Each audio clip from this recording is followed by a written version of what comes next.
Hi, welcome back to my garden. Last week I was telling you about my reinvigorated reading habit. And since then I haven't finished another book, but I have been making good, interesting progress on Lewis Hyde's masterpiece, and I'm going to call it that, The Gift.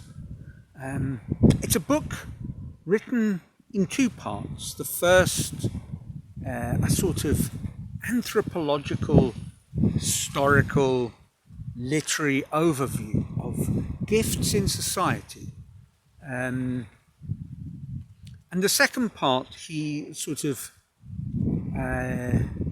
shares what this might mean for creative people. He does so by examining the work, context of his thesis, so to speak, of two poets, and Lewis Hyde himself is a poet, two poets, Pound, Ezra Pound, and Walt Whitman. There we go. I don't know why it took me so long to spit those out, but never mind. Now, I finished the first part, and it's an easy enough read, but there is a lot going on. So sometimes I find myself rereading pages, not because I dozed off, I mean that happens as well, but I find myself rereading pages to really dig into the essence. But that's fine. I've started the second section. Now, a sort of core principle that he talks about is how things, goods and services, are exchanged. And he sort of puts on two opposite ends of the spectrum things that are gifted and things that are acquired. And there's a critical difference in these two activities. And I have to stress, he makes a very good job of impressing upon you that he's not judging that one thing is better than another. Rather, he's analysing and comparing. And I guess the conclusion he reaches is that for society to function, we actually need both. But we need to be aware of both these activities. Now, let me kind of pick it apart a little bit superficially. But perhaps this will tempt you, and you'll go out to your local library and find the book, or purchase it and give it a read. Because it is, I have to say, in advance of everything, that it is I think, a very important book to read and understand, kind of weigh up the arguments and see where you stand. I mean, you might not agree with everything he says, but I imagine, given the wisdom of my viewership, that you will, even if you don't agree with it, say how interesting. And I think it is important to see where perhaps you would emphasize things differently. Anyway, I'm waffling again. So, one way of receiving things is as gifts, where someone literally gives it to you. And these might be things that you need when you're a child, but they might be things that are symbolic, but ultimately unnecessary. Think many of our Christmas presents. Do you really need that paisley jumper? Another way of acquiring things is to look at things that you want or need and to hand over some ready cash. In a pre-cash society, exchange it for something someone else wants or needs. Now, these two very different activities hide contrasts by way of some very interesting examples drawn from anthropological studies, in particular studies of I want to avoid saying primitive, but cultures that have been somewhat untouched, dare one say it, unsullied by the march of progress and Western civilization, or for that matter, Eastern civilization. And it's interesting, early on in the book, it's a fascinating story as to how these contrasting views of what gifts might mean create unexpected confusion. It gives a story of a Britain in, I guess it would be the northwestern Pacific, and an American Indian tribe gives to a colonel or whoever the gift of a clay pipe. Now, I'm not playing on tropes. This is the example as it was given. The colonel thinks how nice and puts it pride of place on the mantelpiece. I have to say that in this particular story, it sounds like what was going on was a process of trade, and rather than some sort of prelude to genocide. But the story takes a little twist when later on Indians visit, I guess he's invited them in, perhaps to reciprocate.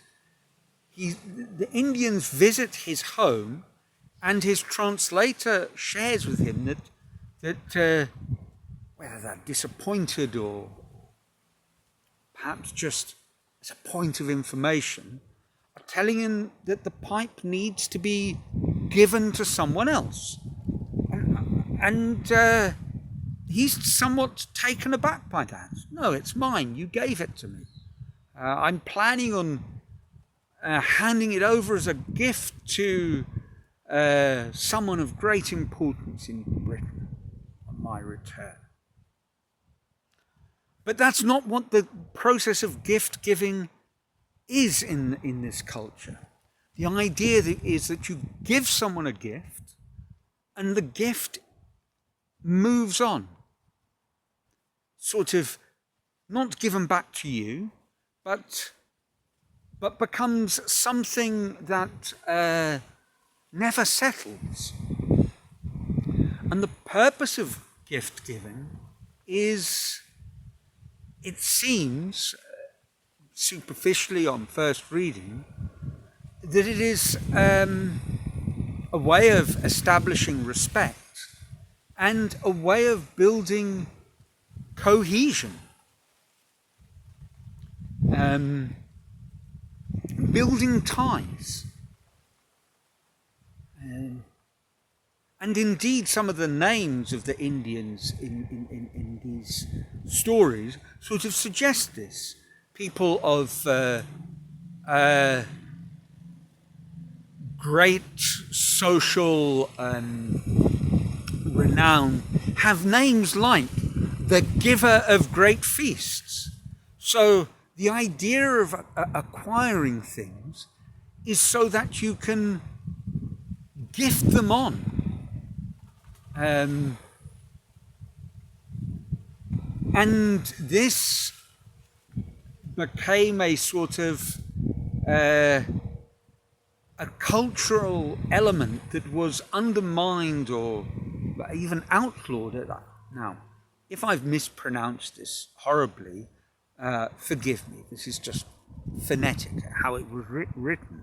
But there was a tradition called potlatch, which appears to be that you would, if you were building up social status, you would hoard, collect things of importance and eventually throw a feast where it is all given away. So the idea of wealth was literally to be able to give it to other people. Now, in contrast, nothing could be further from the truth of our sort of consumer society. We obtain things for us to use. And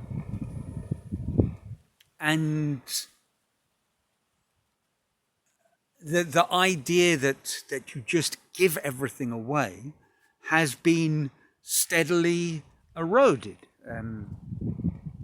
Indeed, as one acquires greater and greater wealth and anticipates that moment where you leave this earth, the sort of popularly held contemporary view would be that you look for as many ways as possible that is kept within your family, that it is distributed not widely but very specifically. And Hyde reaches the conclusion that the contrast of these two systems is that in one, the gift society, you have great sense of community, great connection, but actually at a price, very little personal freedom. You have these powerful obligations. And in contrast, in sort of contemporary Western capitalism, we have great personal freedom, but at the price of alienation. And this is a balancing act, and he talks about how there is a sort of inevitability to this, that you can't have one without the other. And ultimately, he discusses very subtle ways in which we can marry the two systems and why one might be useful in certain circumstances but detrimental to society in others, and why both in a way are necessary. He also looks at things from a biblical perspective. He analyzes things like usury, the notion of not charging interest on loans, and how that eventually became accepted rather than outlawed. It's a very, very interesting book, certainly more than I can do justice in a short 15-minute video.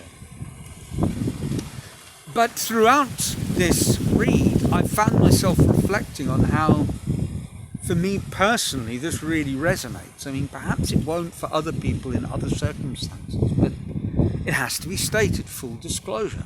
I don't have children. I don't have any blood relatives. I have relatives by marriage here. Of course, there is my brother in South Africa. But if truth be told, my intention, given this lack of obvious family here, to distribute things for economic gain, putting it crudely, my intention is, our intention, both my wife and I, is that what we are constructing will be given to our community at the end. That our wonderful land, garden and gallery will become a park, museum, a centre for communal benefit, use. And I found this book rather affirming. Now, over the next week, I suspect I will finish the second part, and I will look into more depth at from my personal perspective,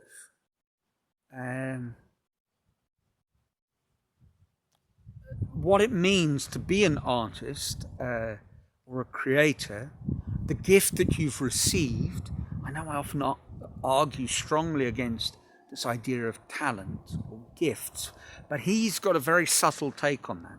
So the gifts that we receive and what we give back. So, well, let's leave that for next week, because I have, as always, rambled on probably longer than is truly necessary. Otherwise, I trust your lives are filled with joy. Love to hear what you think.